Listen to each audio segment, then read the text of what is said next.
So now I'm going to take off my SAMMPRIS investigator hat and come back to my hat as a neurointerventionalist.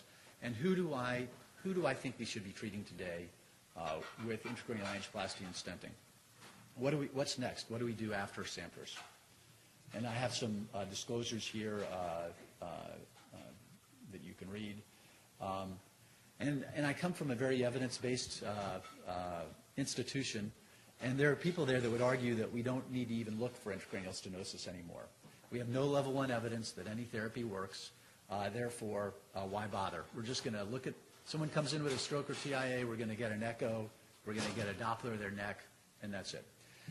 But I would argue that we should look for it, and I personally advocate looking for it because, first of all, we have a medical regimen that has a strong association, a real strong suggestion that is beneficial for this patient population. And second, this trial does not answer all problems, and there are a lot of patients that were not eligible for SAMMPRIS that would be very reasonable to continue to treat, and that's what the topic of my next 4 minutes are here. In terms of specifically who I would consider treatment in, I think if you have recurrent symptoms from a documented lesion, despite SAMMPRIS-like treatment, I think that's very reasonable.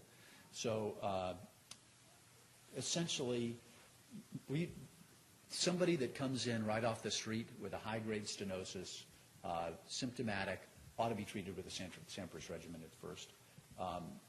If those patients have recurrent symptoms, if that stenosis remains present, I think it's very reasonable to consider treatment of that patient. And then finally, one of the protocol issues was unstable symptoms, people that had hemodynamic issues with their stenoses. That's certainly an unstable acute patient is really not who we treated here. These were patients that had symptoms within the last several days, a single event, went home generally, and are not hyperacute.